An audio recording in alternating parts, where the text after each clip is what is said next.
Steam launched as a patching client for Half-Life 2 in 2004. Yeah, so back in 2004, a million November years 2004. ago. I know this because my Steam account is from the week that Steam came into existence. Butterscotch. Hey everybody, welcome to episode 397 of Coffee with Butterscotch, the game dev comedy podcast of Butterscotch Shenanigans. I'm Seth and I'm the games programmer. I'm Adam and I'm the webs programmer. I'm Sam and I'm the artiste. And this is a show where we talk about life, business, and working in the games industry. Today is January 6th, 2023. Before we get started, we have a warning. There's going to be profanity in this show, it's going to be a great time. So, just a pre-warning. It's going to be great. Also, we'd like to thank our supporters over at moneygrab.bscotch.net, and we have a donation from Scale Plexus, who we haven't heard from in a while. It's been a while. So it's great to hear from Scale Plexus, who says, "Can't wait for next year's tagline. Thought I'd help you get started. 2023, empty plenty tea." So just kind of a rallying cry to just chug lots of tea. Yeah. It's a bottomless teacup.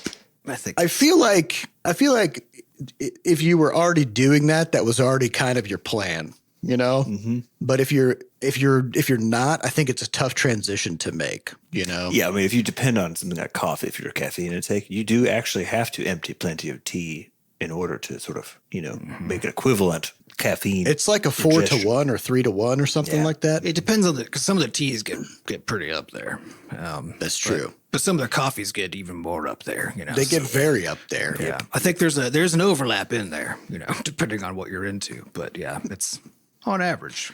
Fortunately, coffee and tea both rhyme. So it could just be 20, instead of 2023 empty plenty tea, just could be 2023 empty plenty coffee, That also works. Yeah. Whatever you need to do, just get jazzed. Get that caffeine going through the coffee doesn't feel as good as a rhyme though, because the emphasis is on the cough and not the fee.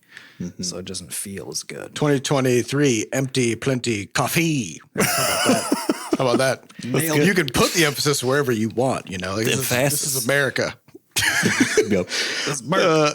All right. Well, our first order of business on this episode is to name the new year. It's 2023 now. We got to name it and figure out what this year is going to be about. And for those newer to the podcast, if you haven't been with us for, what's it been, 6 years now? You're a little late. I can't remember what did we start doing this? I don't remember. But for at least the past some number of years, we try to set the mood of the new year with some kind of a slogan that we can rally behind, but where there's enough wiggle room for personal interpretation, but something you can kind of use as a pillar to shape the year. I don't think this was the first time, but 20 Great Teen. Oh, that definitely happened. Was the one that really it felt like, you know what? Yeah, that was pretty great. We said 20 Great Teen is going to be a great year. We actually named the robot in Levelhead GR18, Great Teen, after the year, which was that the year that we that's the year that we started working on Levelhead. Mm-hmm. There's also the year that we started figuring out DevOps, and it was a good one. Was that the year we got the Office? Yeah. Yeah, we were in the office for a year and a half. I can't remember what that straddled exactly, but 2018. 2018. Around that. It ended, with COVID. That must have been 2018. Yeah. Yeah. But yeah, so we've had these over the years, and so now we got to figure out what's 2023 going to be about. So last episode we threw down some ideas, including things like 2020 tree, get out in nature.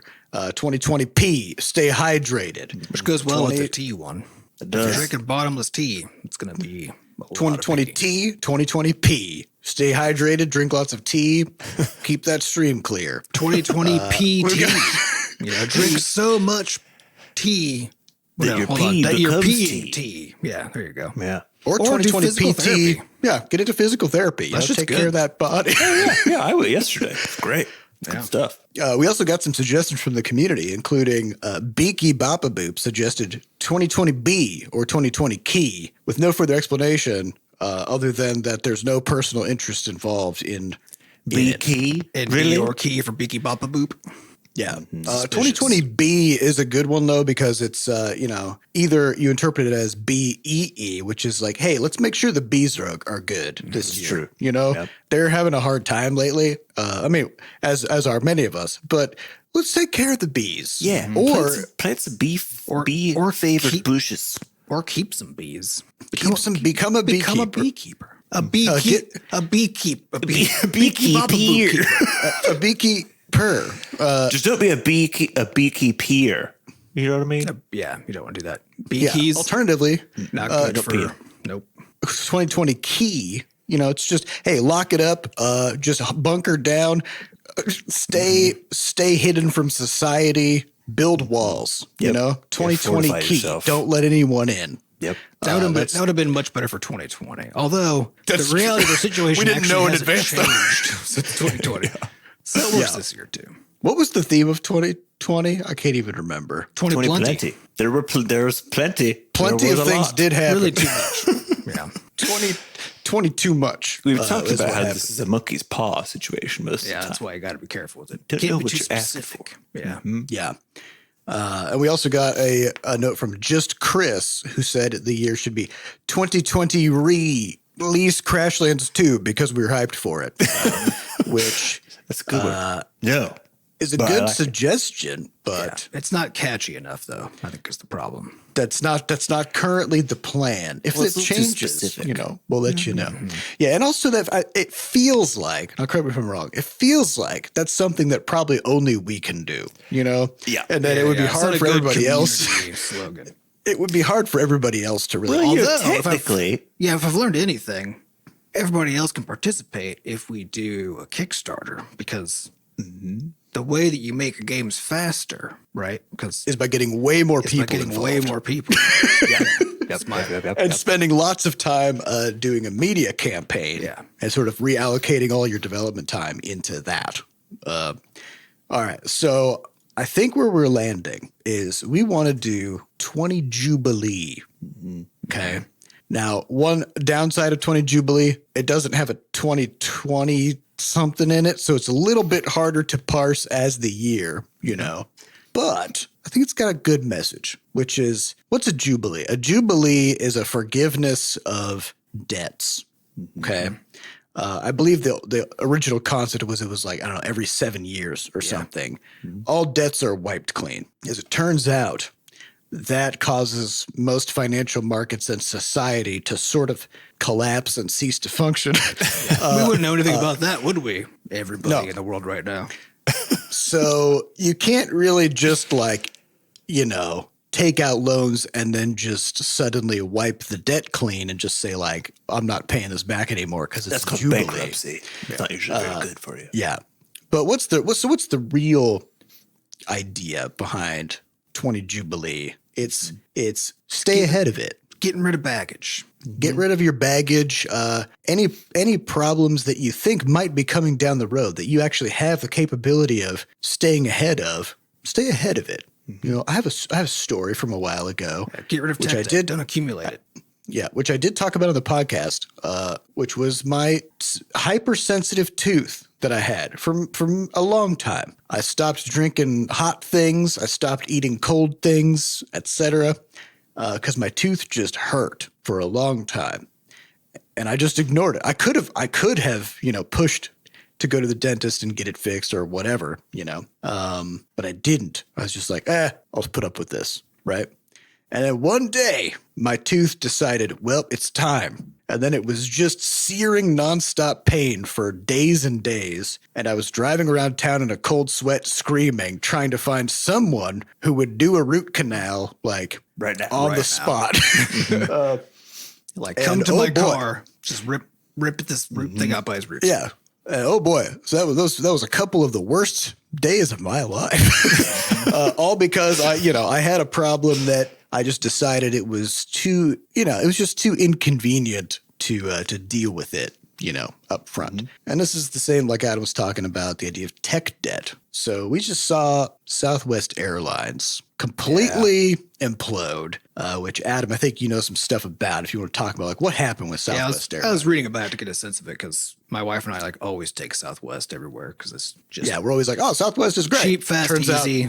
But yeah, so they've been they've been, and this is actually true of airlines in general because the systems, the computer systems that they use to like keep track of airplanes and do all that stuff, right, are like they have to work, right, and they have to keep working. And so if you've ever tried to like upgrade a system, and go from not having that system to having that system like live, right, it's one of the most difficult and things, right? The transitioning between systems is brutal. And now imagine doing that for an airline where everybody has to stay alive after you've done this, right? So understandably, airlines are very slow to do any sort of technology adoption, but in particular for their like core infrastructure, right? So Southwest, same deal. And then of course they're publicly traded companies. So even when they could have done such a thing, it wouldn't look good for their bottom line in the short term, and so then they don't, right? And so then we end up in situations like this. This is the second time because it was also last, I think, same you said, October or something. Yes, they had a similar meltdown, but it wasn't over the same busy travel period, so it wasn't as bad of a meltdown, and also didn't impact quite as many people. So they saw that they had the tooth pain, and they were like, years. This probably isn't an issue. Well, I hope this just resolves itself. Yeah, and they knew this was a problem because like it had created issues. I mean, literally for like a decade or whatever, right? They have internal memos about it from like 2 weeks before. It's like Christmas. well understood for like all of Southwest Airlines that system is rickety and bad and like on the verge of collapse, right? But they just haven't done anything about it because it's really hard and really expensive. So then this December hits. Actually, I'll just describe like how it happened because like the details of then what happened are like horrifying and chaotic. Long story short, every fucking flight was like 2,000 or 20,000. I don't know, some huge number of flights had to get canceled. They had stranded their own personnel like all over the place, as well as all of their passengers, right? And then because personnel who were trying to fill in couldn't actually couldn't get places. Yep. The call center, and ultimately it's costing them $825 million estimated. In about half of that is in just refunded tickets. Yeah. And then the rest is in all kinds of like penalties and legal fees and all kinds of like just random bullshit that comes with every system you have collapsing and then all the collateral damage of cleaning. That's the immediate cost, right? That's the immediate cost is different. It's even more, right? Yeah, because people don't trust it as much anymore. Like there's all kinds of stuff, right? And there's going to be lawsuits inevitably. But the other thing too is that it could have cost me more than it did because you actually have a lot more rights on airplanes than you are aware of because airlines don't want to make that stuff obvious, right? So, but there's actually like a lot of details for like what's required of them if they like cancel your flight or all these kinds of things, right?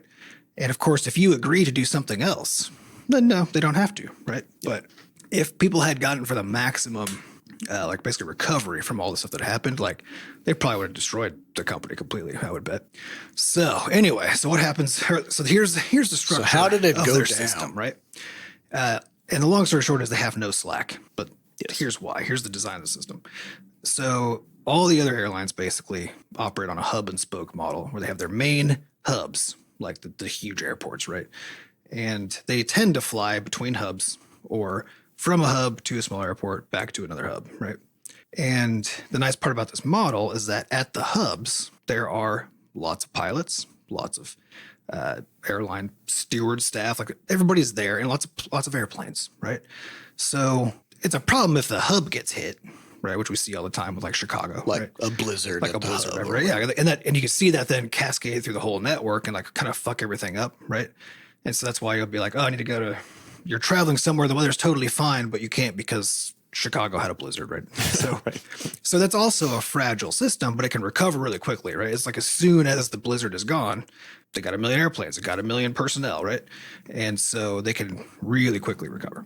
But the model that Southwest Airlines uses, like the niche that it fills, is like between smaller airports. And so it's basically a distributed versus a centralized system. Yeah. And the same strengths and weaknesses you Right, because a distributed system in theory is more robust because impacting one node doesn't cascade through, right?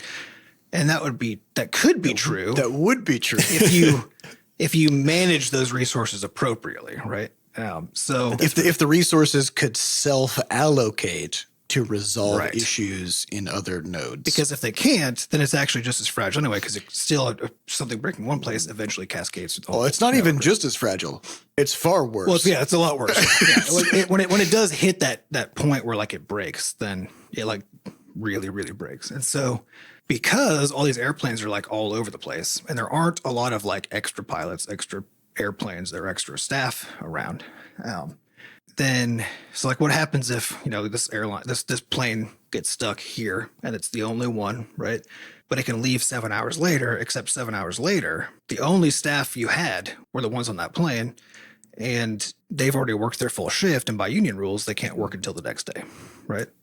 Well, that plane's delayed until tomorrow then. And if that one was delayed until tomorrow, and you don't have anybody to fill it, right? Then this other one's now going to get delayed too, because it was assuming that those pilots would be there, right? And it's just like, it just keeps on cascading because there's no slack in the whole system.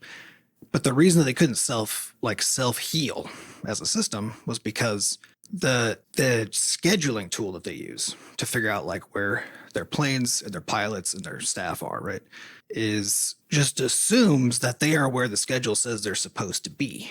As in, like, if I'm scheduled to fly a plane from here to Dallas, so that I'm supposed to be in Dallas at 5 p.m., the assumption is then just I'm in Dallas now if it's 5 p.m., right? So if something happens Whether at 1 or not p.m., the flight went there, right? And so the schedule doesn't. So if you say like, "Oh yeah, I'm sick," or "My flight was canceled," or whatever, there is no automatic update. Yeah, so that you cascades have through to the rest call. of the system. Yeah, so you have to, like, you as a pilot, right, or whatever, like if you know that your schedule is changing, even though somebody else should be able to infer that. And by somebody else, I mean a fucking computer, right? Should be able to Not infer somebody that. else, actually. So the thing is, automatically, then instead you have to place a human phone call to humans at a switchboard at like Southwest HQ, right, and say, hey, here's where I actually am, where I'm actually going to be or whatever, right? So the thing about... This is where the plot thickens even further, because the thing about human stuff too. Yeah, is that it does not scale well at all, right? Because like it's really hard. It's already hard to design like a automated system to scale well, especially if it's ends up having to scale beyond what you expected, right? But it's way more expensive and way harder to design a human-centric system because people are just way more expensive than machines, at least in the software space. And so they of course are running at like a minimum staff required, basically, right, to do the normal stuff. And they might even have staffed up for the holidays because, of course, that's going to be Probably did. chaotic, right? But they certainly didn't do it enough to account for the fact that like half the country was in like a severe weather snap, right? That slowed down and canceled or stopped like I don't even know, like 30% of all flights or some insane thing, right? And they absolutely did not have enough slack to then manage that. And so like their own pilots, their own staff were having like 8-hour wait times trying to call to say like, here's where I actually am, right? Yeah. And but also, of course, like to be able to fill in. That's the crazy part. yeah, Like, they couldn't fill in around. even when they had people. Yeah, they couldn't fill in because they couldn't actually organize to make things work. And then of course they're stranding because like their pilots and staff are supposed to have places to hotels get put up in and stuff. But again, it's all a manual process where they would call in and they'd be like, oh, I can't get there. So that person would be like, oh, let me like get you a hotel room and get you over there or whatever, right? And so like all these airline personnel are like renting cars from the airport that they're in to like drive back home or to their next airport or whatever to try to like fill in the gaps. And also like people are trying to do it too. Because another thing is that the other major airlines, part of what makes them more expensive too is that they also have deals with each other that they pay for that say like, oh, if one of our flights gets fucked and you have a flight going to the same place, we can just give our passengers to you. Bring our passengers, yeah. And you'll take them right without like having to do ticketing stuff, right? So they actually have a collaborative self-healing process too, so that if one airline has a problem, but not all of them, right? Then they can kind of bleed off some of the problem just by cooperation. Yeah, But others can absorb Southwest doesn't have that deal with anybody, so they have to solve all problems themselves, right? And they just have no slack at all to do any of it. So then collectively, the system just got to the point where, and you'll see this, like I've had this happen on like a server that I was running too, in the earlier days of Rumpus, where when I first launched it, it was just going great. It seemed to be perfect, And then it would just like die every, like once a day, just like die, right? And I was like, why? Because like I'm looking at it, and most of the time it's just like idling, it's just doing fine, right? And then I finally saw it, and it was basically because there was some request that would take a little while. And because it would take a little while, that even though normally, like it's chugging through like 1,000 requests a minute or whatever, right? Those ones would kind of hang stuff up a bit. So if it got enough of them in a row, then it would start to queue up. And as soon as the queue got long enough that it couldn't even take more things into the queue, and then all of a sudden all the CPU gets loaded, and all of a sudden the whole thing crashes, and now it's down, right? And then it comes back, and all those requests are gone. They didn't exist. And so it like recovers instantly because it basically threw a bunch of information away, right? But you see this in any system where there comes a point where that system in its current design, whatever it is, it's not that it just gets worse slowly. Yeah, right? it ceases to function. It's that it completely ceases to function, right? Which is also what we're seeing with like late stage capitalism right now, right? It's just we're at that point where it's not just slowly getting worse. We're at the point where it's starting to collapse. It's rapidly getting worse. You gotta have slack. Yeah. So then ultimately, Southwest. So this has been an ongoing problem that they've been aware of for decades, actually. And their strategy has always just been, it would be expensive to update our scheduling software, which is, I guess, from the 90s or something. Mm-hmm. And it would be really hard to, make sure that we come up with a new scheduling system that works and then transition all of our stuff over to it. It's just a big undertaking. And so far, we haven't had any catastrophes. Yeah, we've had some hiccups here and there, right? But as long as, nothing catastrophic happens in lots of places at the same time, then we can just kind of take the hit every now and then, right? And so, but it's wild because, it is true that if it is, because there are lots of ways to solve the kinds of problems related to this, right? And they are all hard problems, definitely. Like scheduling is one of the most, it seems like it should be straightforward to solve. It's a fucking nightmare.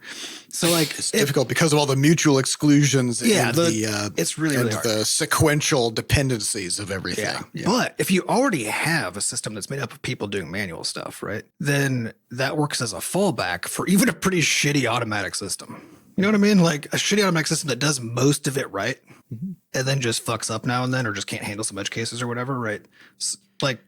You can shore up those edge cases and do stuff by hand in the meantime while you're trying to fix those edge cases. So it is absurd that they haven't just really tried to fix that, Yeah, I mean, my take on this too is on the theme for the year, the Jubilee side, is also the celebration aspect, which I think is what's missing from a lot of the ability of leadership typically, or if you're looking at these large public companies or whatever else, it's very hard to convince people to do something that seems like all it does is keep stuff going, right? Maintenance work is not sexy. Yes, it sounds sexy. But because nothing happens if you do it. Exactly. Which is the point of it.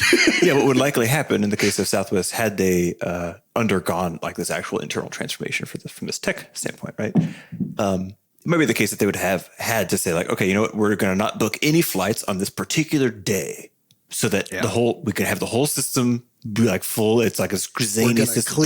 We're going to clear the system. Yeah. And it's that, exactly how much that would cost in that case, right? It's going to cost X. That would be a lot, right? Yeah. That would probably be, because of course that also if they already can't handle scheduling stuff, then even scheduling a hole, creating a hole in the schedule. Cause that means also that things can't bleed into it from the day before or whatever, right? So, Yeah.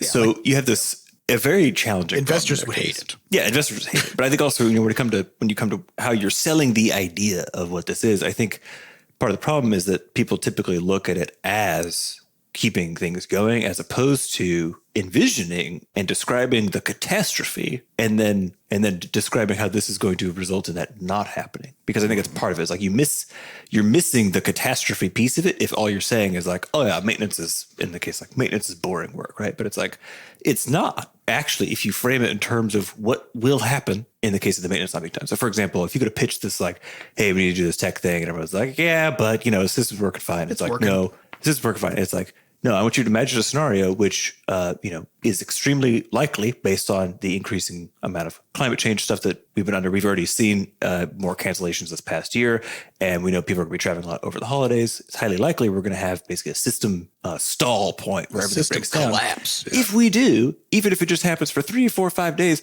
that's going to be like $800 million worth of damages, right? I mean, you could paint enough of a picture, I feel like, to say that what you're doing is not maintenance work, which I agree is hard to sell, but instead is sort of like catastrophe avoidance. You know what I mean? It's like we could see a catastrophe coming, and let's see if we could get it booked up. Well, So I think like part of the it is framing of anti-fragility, right? Yes. It's because that sounds a lot better than like maintenance, as you said. But I think maintenance also, I think the frame that it carries is like keeping the thing as it is, but running, right? yes. And this is literally the opposite of that, which is like, how do we transform the thing? And the thing is, like, with $1 billion that they could have Good spent God, we instead, should figure right? it out. Yes. Give me a break. They could have found some really fucking smart people who, and it would have been hard, would have been expensive, would have taken a bunch of really smart people, right? But they exist. $800 million are hard. Yeah, $1 billion of people time, of smart people time, right? And they could have solved this problem without needing to like ground all the airplanes for a day or whatever, right? Like it might have even taken like a year because they would have had to learn the ins and outs of all the regulations and all the unions. Like it would have been really hard. But for $1 billion, For $1 billion, you can build a 15th of a metaverse. I mean, you could do anything for $1 billion, you know? Yeah, but I think my point is that when it comes to the Jubilee side of things, I think it's important to both you look at the thing that you get to celebrate happening that did not occur, right? And I think when it does not occur, I think in the case of management, leadership, even yourself, you have to take a beat and recognize that and celebrate that fact. You know, if it's the whole, like, it's the joke about the factory board that has like days since incidents, you know, it's like, as long as it's kept as 0, you know, or as long as it's kept growing, if that thing hits certain milestones, like, why aren't you partying? Because it's huge, you know, like if you went from being like, oh yeah, every 2 weeks, like someone loses an arm in our factory to being like, it's been 300 days since anything has happened. Since any arms lost. Yeah, but that's just it. You need to have ways to turn the lack of bad things happening into a good metric, thing. into an a understanding KPI, of a good thing. you know? Exactly. The problem is you can't always see. Yeah, I agree. You got to find a way to like to make it visible, but the problem is it can't always be made visible like to match reality, right? As in like, oh no, you don't know exactly what amount of like weather chaos, for example, is going to cause a full 3-day system shutdown of Southwest, right? You can make some models, you can make some predictions, you get kind of some like parameters on it, right? But all the times they've like come really close, but like didn't get there, right? Mm-hmm. Then you don't actually know, like, if you fixed everything, like, did we prevent it from happening at this time, right? And I think that's why this stuff is like, it's like any of this kind of background work, when things work as intended and work well, then you don't notice. People don't notice. They don't notice they don't notice that bad things aren't happening. They just don't notice anything. You know, just yeah. Well, there's also a way to think about incentives, which is something that's kind of fucked up about airlines that I learned recently, and I wish I didn't know it, is that the flight crew do not get paid until the plane is moving. So all the time that they spend getting people boarded and everything else is unpaid time. Flight attendants. Yeah. Yeah. It's fucked up. That can't be true. It's a thing. And maybe not when the plane is moving, but like maybe it's once it's boarded, but whatever the case is, it's like all this time that they're spending like out in the airport doing all this stuff is not on the airline's dime, right? And so if, for example, they does paid... it count as like the same way that we think of... it's like a commute, basically. Like they're going to work and their work is, on the plane, right? I can see how until they get on, like step onto the plane. Yeah, like I can see. But if you think about it this way... But it shouldn't be that way, but I could see that being legal. But let's say like Southwest paid their people for like the moment that they stepped into the airport, right?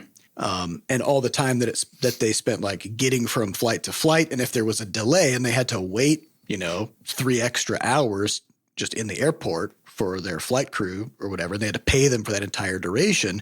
Then suddenly they have an incentive to minimize the number of delays because it's costing them in labor.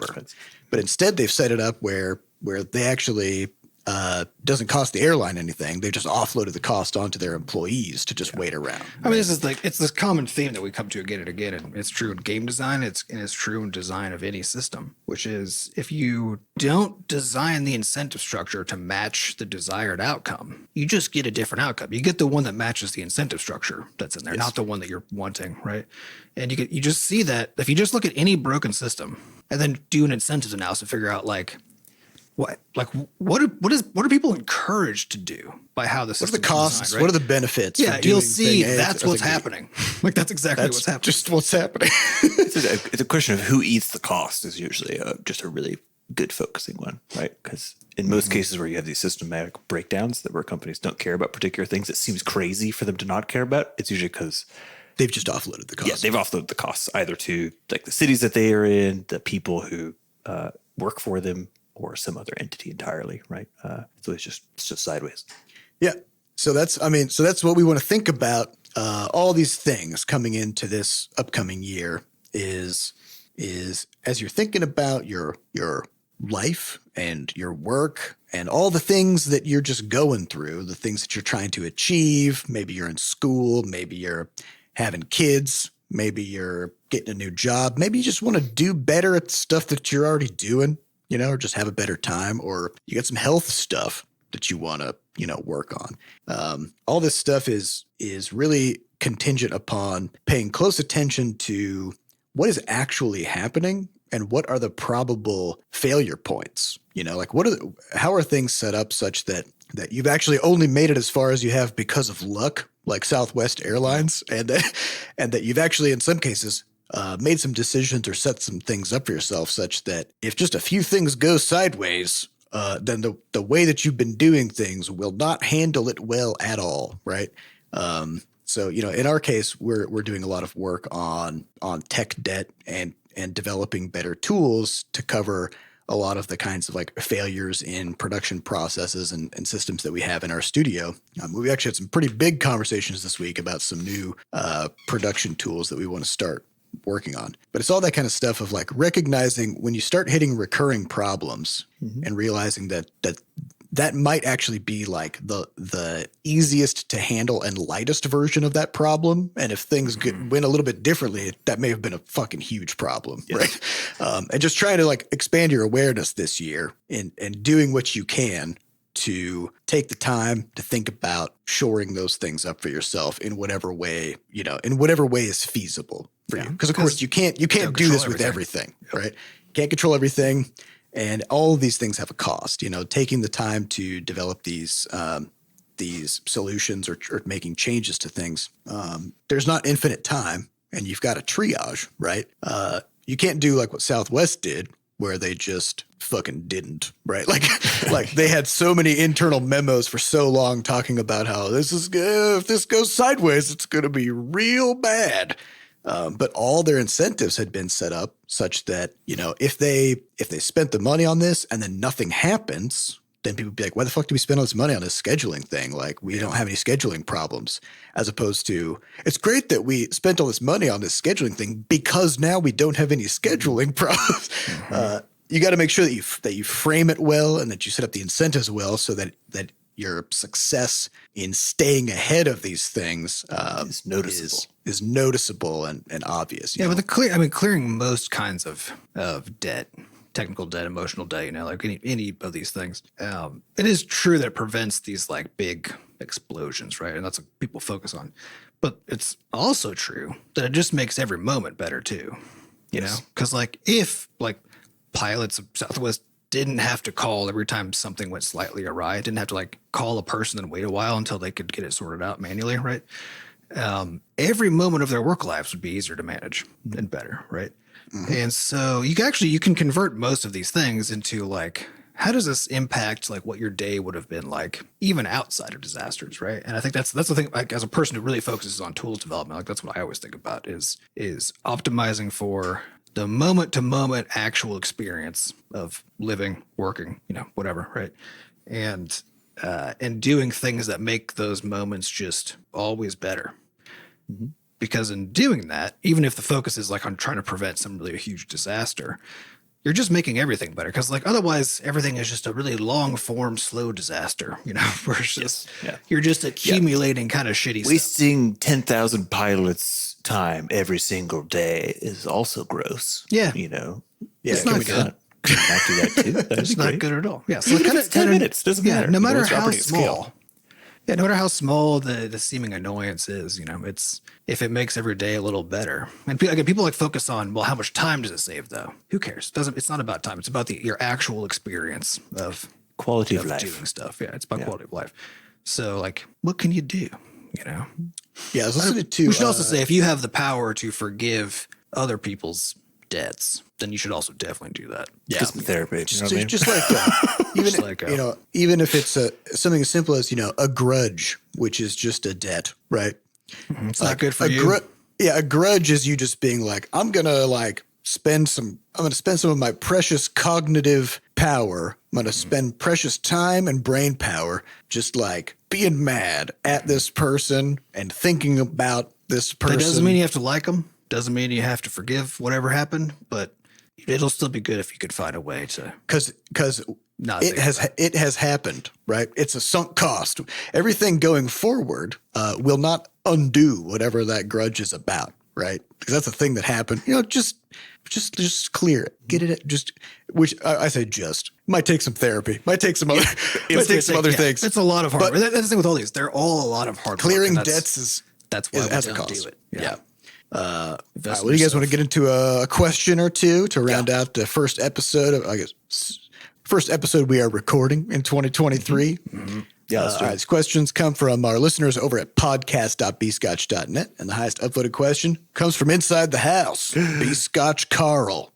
BscotchKarl says, what Easter eggs or references have you put into your games that got overlooked that you really want the world to acknowledge or know about?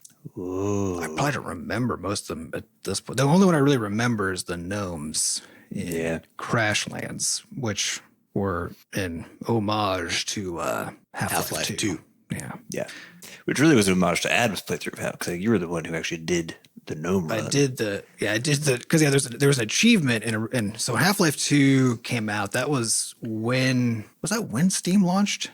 Well, Steam launched as a patch installer for Half-Life 2 in 2004. Yeah, so back in 2004, a million years ago. I know this because my Steam account is from the week that Steam came into existence.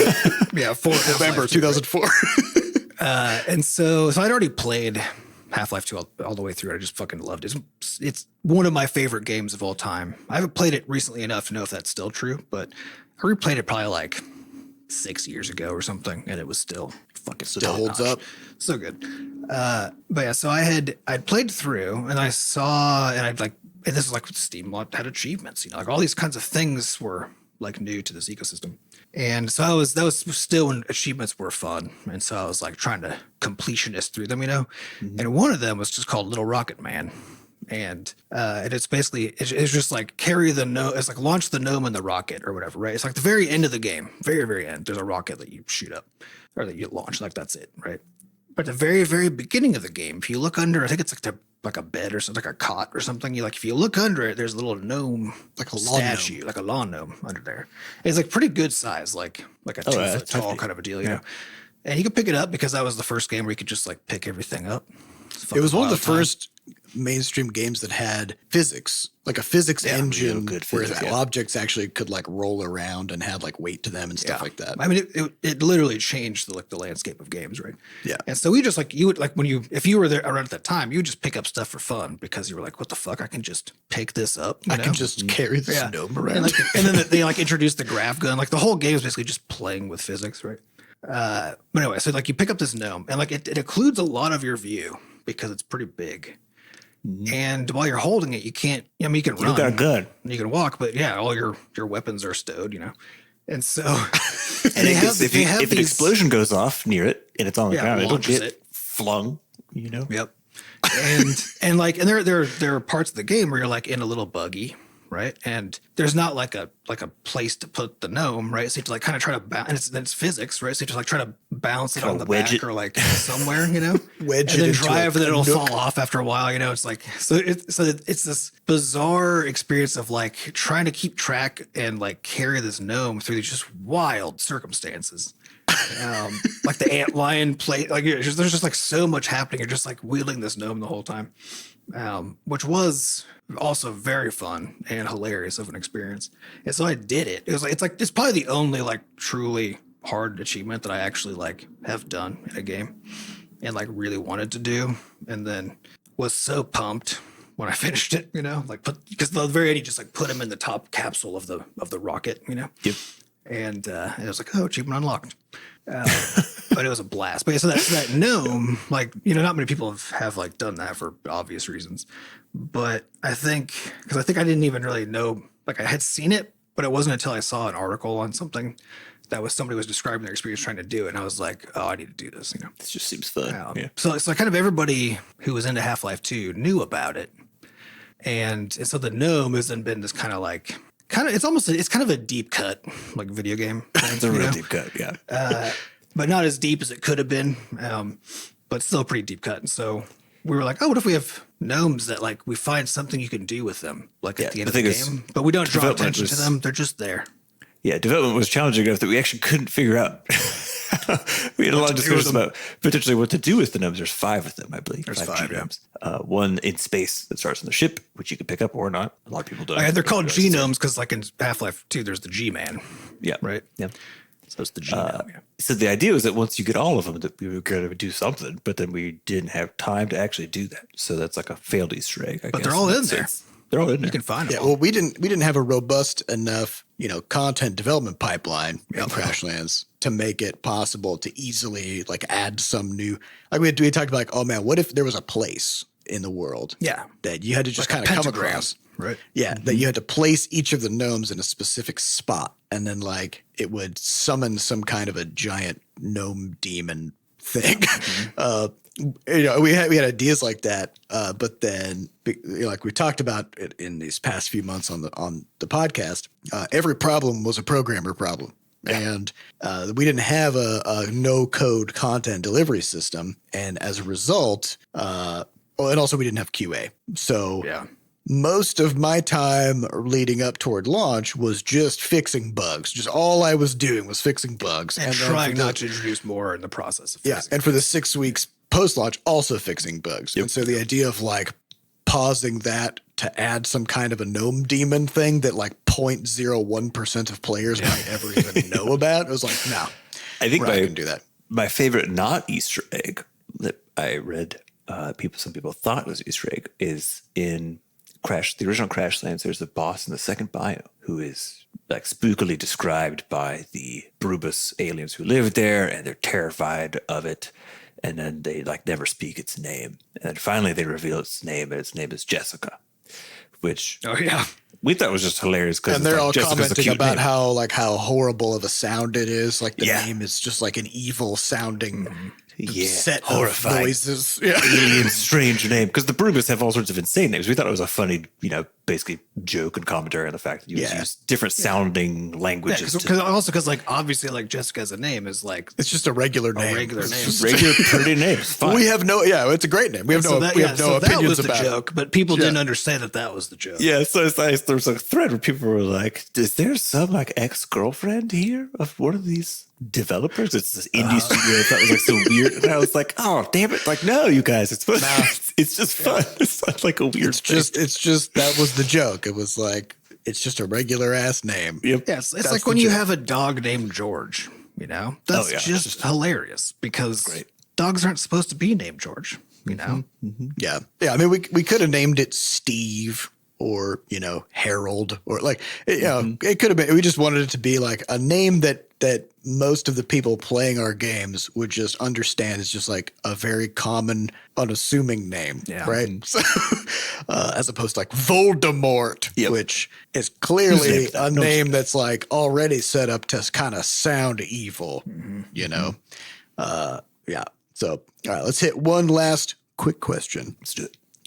From Beekie Boppaboop, who says, "It seems to me that your games mostly fall into the sci-fi category, at least in theming. And of course, there's a point to be made about the boundaries being so blurry to be meaningless in some cases. Was this seeming sci-fi bent an intentional choice? Why do you think you went in that direction?" I think sci-fi fantasy allows you to just do whatever you want.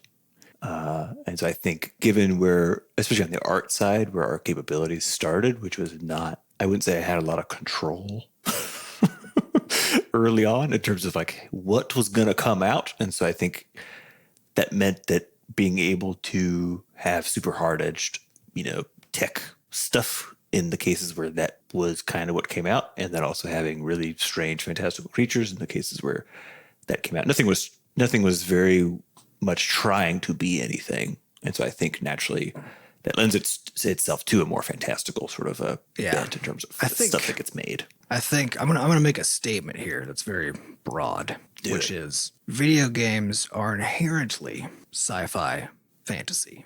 Because what is sci-fi fantasy? So, of course, it's two categories, like they blend together, sure, right? And things can kind of go really hard in one direction or the other. But at root, what they are about is imagining an alternate reality where the rules are different, some subset, right? And that's basically what a video game has to be, because a video game is, at its root, a simulation of a world, right? And if you're in like puzzle games and stuff where there aren't like characters and things, that's kind of a different category. But for things where there's like characters that interact with each other that do stuff, right? You're basically simulating a reality, and it has to be different from the real one because we can't accurately simulate it. But also, it's not that interesting if you do. If you get all the way to a fully accurate simulation, then that's just what the world is like. Just go outside, yeah. So I think in this simulation, you have to work 8 hours a day, and you've got bills and a family, and we've exactly recreated real life. Yeah, but even take like Overcooked, the game, right? Which like if you look like first blush, you look at that, you're like I wouldn't call that sci-fi fantasy, right? But it actually does tick the boxes of it's basically using magic. It's fantastical, right? You're using all these contraptions that let you cook food basically instantly. You can like convert the same kinds of foods somehow into like completely new outcomes, right? You're basically casting spells as you play this game, and you're doing it in like bizarre landscapes and stuff, right? I think while that's true, I think there is a lot of power in choosing and adhering to a particular theme in the language, like the visual language associated with that. And I think about like Cult of the Lamb, which I played recently, really liked.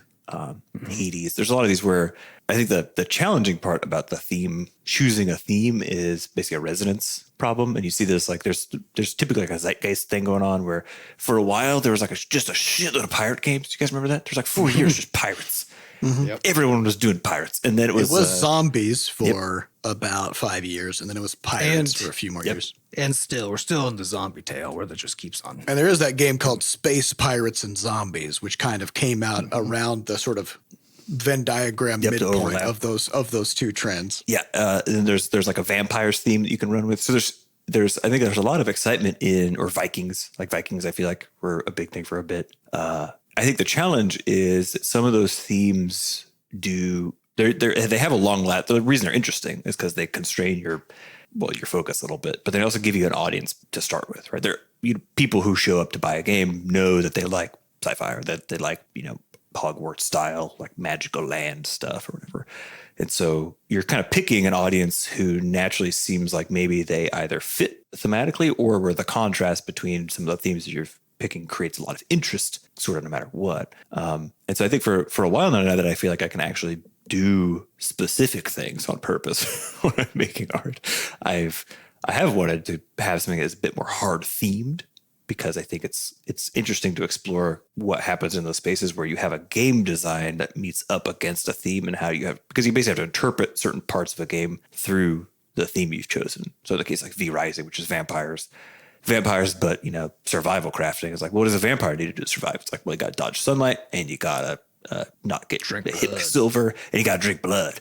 And so it's fun because you merge a genre with a theme, and then naturally between those there's some potential, I think, for interesting mechanics to show up. I think the places where it gets to me is kind of boring is where they're almost too well matched, if that makes sense, where it's like Wild West shooters and like army shooters is just like they're so congruent. You kind of know, it's a question of like, what you're going to get. Yeah, exactly. Right? Like, well, if I'm you're going to not play gonna Call of Duty, it's like, all right, it's war. Yeah. It's When I think about like V Rising, it's like I don't think you would get under basically any other theme / genre combo certain mechanics that you see that naturally feel like they make a lot of sense and then are all congruent together in that particular case.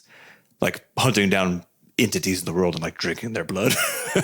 But even like some other form of that doesn't exist in any other kind of crafting survival game. And it's because of the marriage of the two, right? You get this really interesting new thing. So I think that's where it comes together to be really wonderful. I think the places where it to me is maybe a little boring is just like where you just get exactly what you thought you would get or get on the tin. And it doesn't really push it genre-wise too much. I think it kind of depends. Like I always have a problem with science fiction as a category because it's literally just fantasy. It's either fantasy in space or fantasy in the future. Yeah. And there's literally no science. Like, where's the science in Star Wars? Where's the science in Star Trek? They're just like, we can travel faster than the speed of light and we've got force fields. And we're not going to explain or have any plot themes about the science behind it. But we're going to wrap it in metal. Which means that you're going to think that it works the way that your world works and we'll be good to go. Yeah. Right? And to me, that's no different than casting back in time and putting dragons in a medieval setting. Like you've just taken a point in time and you've added some kind of a fantasy element to it. Right. So it's like if you go into the future and add laser guns, it's like, all right, now it's sci-fi. No, it's just fantasy. It's just future fantasy or space fantasy. It has the trappings of what we think of as science. Right? It looks like science, but it's fantasy, basically. Yeah, and so I would say like our games are fantasy games. Like they just take place on alien planets. They have lots of robots and stuff, but there's not a shred of science in these games. But there's the trappings of it. Yeah, it looks like it because there's metal. Yeah, so I would say like Kerbal Space Program is a science fiction game. That's true. Yeah, I agree on that. Mm-hmm. In that there's some science in it. But it's also definitely a fantasy game, right? Because you've also that's the fiction part, right? So it's like the gameplay is built around stuff that we have found out from science. So they have like mass and velocity and like things behaving differently in vacuum versus and they've taken a lot of these scientific concepts and then they've added a layer of fiction on top of it to make it into a playable game. And to me, it's like, science fiction, right? Or The Expanse, where they've got like a lot of the plot moments and important like cultures and character developments have everything to do with the scientific aspects of what space travel probably will be like in a couple hundred years once the tech is able to do that stuff, right? Right, but it hinges on the invention of an imaginary technology that has no basis in science as we know it, right? Which is the ability for them to basically accelerate without it costing, I guess, without it being really expensive to do so, right? Yeah. It attempts to have a basis. They try to base it in the idea of like of nuclear fusion, right? Which at the moment is a technology that we are just barely getting a handle on, sort of like how to even get it started, let alone how to use it for stuff. Yeah. And so they're like, we know that this is a tech that can produce just an incredible amount of energy. And if somehow we could use that to power rockets, then maybe they could go, really far. Yeah, I personally think that I think themes are a really powerful tool. Like really when you get down like what is this kind of like what is one of these themes, whether it's sci-fi, fantasy, vampires, zombies, whatever. It's almost like licensing an IP, but from the public domain. You know what I mean? Where it's like you get access to a whole set of things that a bunch of tropes, basically. Yeah, that people already like or that they're already into or that they already understand certain rules about.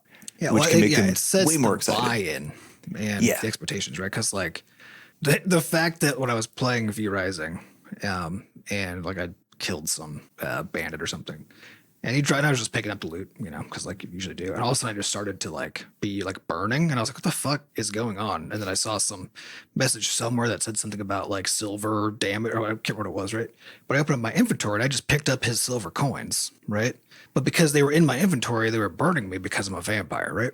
I don't even know if there's like any other reason to have silver in that game because But as far as I played it, there never was, like for the first 12 hours, right? Probably at some point you can carry silver for some reason. I don't know. But I was so delighted by that fact because I was bought into the idea of vampires, right? And like I had my expectations set about like, oh, this is vampire stuff, right? So that they can then do something. Because like imagine any other context. You like put some silver in your pocket and then like it starts to burn you, Why? Now you have to explain what the fuck that is this shit, right? about? Yeah. And I think to me it's like the source of explanations, right? Is if you're in like a fantasy context, the way that we think about it, the explanation is basically like, oh, it's magic, right? So like that's the core buy-in, is that there's like magic involved with explaining why things are the way that they are. And with sci-fi, it's like, oh, it's some kind of science, like it's real, it's based in reality, just maybe something that doesn't exist yet or whatever, right? And that's the buy-in. And whichever one of these, and so I think for me, what I like to push towards like the sci-fi buy-in, because I like the reasons. I like being able to point at reasons, even if they're like we have our Infinisuit, right? Where we're just like Flux wears an Infinisuit. It has a wormhole pocket, right? That's where all the stuff goes. That's where all the stuff goes, right? Like that doesn't fucking mean anything. It's just magic, right? But it has like the trappings of like, oh, we've controlled some real aspect of nature, which is well, it's also our way of explaining like in games and other survival games and crafting games, inventory is a huge problem, right? Yeah. And we're like, how do we make a game that both mechanically solves that problem, but also thematically solves that problem? Because it's never made sense, for example, in the Fallout games where you can carry 300 fucking pounds of stuff and you can just run at a dead sprint through the desert, no problem. But you do eventually get overburdened, and all of a sudden you put in one like toothpick, and you're like, "Oh, I'm so slow now." It's the Southwest. It's the 301st pound that you can no longer handle, right? Yeah. And it's like, and if they wanted to make it more realistic, it'd be like, oh, you just will like progressively move slower and have less stamina for sprinting and whatever for every pound, right? Which, by the way, feels like shit to play. That's just terrible. Reality, right? But you know what's also terrible? That 301st pound, that also sucks, right? It's like, so they basically just sort of like kicked the can on having it feel terrible while still trying to make it seem like there's some basis in reality, like your character can only carry so much stuff. This is what I mean in terms of like the power of these themes, right? Which is that if Crashlands was actually not Crashlands, but was themed in like more of a kind of hard-edged, say, medieval zone or something like that, where there was no magic, right? Just people like bandits and shit. Then you don't naturally have an easy way to on the design side to reach for. There's certain affordances that a theme gives you, right? Or certain ways that you can come up with. Well, because you can't provide, I guess, you can't provide an explanation for why it's like, oh, you're playing an army simulator, but you can carry infinite stuff, because we wanted you to, because it's a better gameplay experience, but that's an obvious thing where like the reality breaks down, and without having something we can just reach for that's a easy buy-in, then it could. And I think, and to me, this is where like the trappings of sci-fi are my preferred way rather than fantasy, because. Fantasy is actually way too diverse because it has literally no rules. Like the magic has no rules, right? So when you say because magic, it's not satisfying, which means that if you want to actually make it satisfying, you have to explain the magic. Yeah, you got to build up a system. In which case, it's just another kind of science. Exactly, it's just another kind of science. So but if you take the trappings of sci-fi, you get to take things that people are generally familiar with as a concept, because it's like vampires, right? Same idea. We're familiar with the idea that garlic and silver hurt vampires. We're also familiar with the idea that like wormholes are a thing, I guess, and like it has something to do with black holes, and like some laser people beams think are cool. You can like you could use them to go places or something. Yeah, like laser beams exist, and like we know if they get really hot, you can burn shit with them, right? So like you get to take all of this stuff that you can then bring into a magical domain, like, and take it well beyond the bounds of what is even remotely the actual science, right? And so that it is just magic, but it's actually, we've provided the rule set for the magic, so that now we get to just say, or like take like level head, we needed reasons for why this robot exists, right? And they're like, oh, okay, well, it's easy. Like people are making robots because corporations are doing weird stuff. They need to deliver things. Because we're like, why are you going through obstacle courses? Oh, like if you're delivering things, that could be challenging if you have to get through obstacle courses or whatever, right? So like we're coming up with a reason. It's like, okay, well now, where are these taking place? Where are these levels, right? And it's like, oh, well, I guess we have to like get you. So then we come up with like the intergalactic railgun. That's like how packages get delivered in this universe, where they just like take GR18 with a package, put it in a blast it. railgun. Right? And like, and so again, like people have the concept of a railgun, right? And all they know is that that means the thing goes really fast. So that we just like, oh, goes at light speed, which is like now all of a sudden impossible, right? But people know that light speed is fast. Yep. You know, right? And so we can basically take all of these things, and again, just actually now it's magic again. But we get to use an already existing rule set. And I think that's where sci-fi, like, that's where we have that advantage, is we don't have to explain it. Yep. Yeah. So, I mean, that's our preferred area. And sometimes we do get lazy and just go the magic route, you know, when it comes to things like juice, or we've intentionally left it such that that it's a versatile plot device that we can deploy as needed. Sometimes it's like a high-powered energy source. Though. Yeah, like that's the main thing, is being an energy source. So like, you know, the other thing you get to reach on with, like, which is true to sci-fi and like more pure fantasy, right, is like elder civilization. You can just always reach for that shit where they're just doing things that are basically magic, because you can just say, we have no idea how any of this works. But if it's in like the sci-fi context, you're like, oh, it's because they were like, they just figured out a whole bunch of shit, right? So like that's the explanation. And if it's in fantasy, it's like, well, we're already in a magical place. Like there already aren't any rules, you know, like why? Yep. And so now again, you have to like construct all the rules. But I think for me, where things kind of fall apart with magic is like, I was a big fan of Harry Potter for a while, but the more I thought about it, the more I'm like, none of this makes any sense. Yeah, the rules are too. They're all way too convenient. My favorite magic world is and remains Magica. Where they have AK-47s. Yeah, they have guns. Game? It's a game where you have different. There's a very simple rule set, but you have different kinds of elements. There's like 5 elements. You can deploy them in different ways. So you can shoot like a rock as a projectile. If you do that with like ice, then it fires like an ice shard. You could do things as beams, or you could do things like AoE. And then as you mix them together, then like wacky shit, you can make steam by putting fire and water together, like all sorts of goofy stuff starts happening. And then you just have a staff or a sword or an AK-47. They don't care. They were like, guns exist. Why not? And then it was just, it's a very strict system, but it works. I love it. It's very good. Well, I think any fiction that has, any fantasy fiction that has sufficiently well thought through magical mechanics, right? Where everything is consistent with those. The world is like built in a way that makes sense. Because the other part of like that all these fall apart is like they take a current point in or like they take a point in like a history as we understand it, and they're like, now magic exists there. But it's like, well, how do we end up in that? How do we end up in 1800s fucking London? You know, right? Yep. If how does London exist? Yeah. So there's like magic exists. Yeah, but things where like the whole thing is like really well thought out, so that like the whole thing makes sense given that rule set. To me, it actually just brings you back into sci-fi again, right? Even if like it's magic systems and so on, right? Because if it all has like, because like all that science is like the rules that govern the world, right? And like figuring them out. And if the rules that govern your world are what we would call in our world magic, in that other world, that's just science now, you know? Yeah. So I think to me, it's actually the key to all of this is like, you need to have reasons for stuff being the way that it is. And when we're making games, like back to the idea that like all of games are fantasy and actually that also sci-fi, because like there are reasons that games are the way they are, which all have to do with like the technical components and all the constraints involved.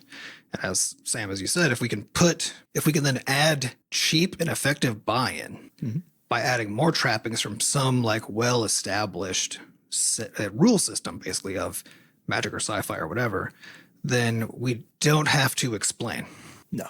And you got to grab bag still buy in. Other interesting solutions for stuff too, right? Yep. It's great. I think it's great. It's a great thing. Yeah. So basically we landed there because, you know, convenience, it's fun, it's easy, we can do a lot with it. And also it sort of reinforces our desire to like still have some explanations for some things, you know, that are internally consistent. Well, yeah, I think sci-fi, like actually like intentionally saying, oh, I'm like in the sci-fi space is also good for that, because it makes you feel like you're supposed to have reasons, you know? Even if they're still really hand wavy, because I think the thing that you can, and certainly like the less good like stories and stuff from fantasy are the ones where basically they're just like, oh, well, because magic, right? And just like literally anything can happen. And the explanation is always, always, always deeply unsatisfying, because it actually isn't, you know, doesn't even pretend to be an explanation. Like I remember reading about people debating about why Hogwarts has bathrooms, you know, if you want to go on a ride, look that up, because that's an interesting online debate. Because by all you know, rationale. If wizards can just teleport and vanish things, why is there a bathroom with plumbing? You know, it doesn't make any sense. Anyways, that's all the time we have for this week for the first episode of 20 Jubilee. Stay ahead of it. We'd like to thank our producers Fat Bard and Sampa DaCosta for putting the podcast together, and thanks to our community moderators who keep our Discord running.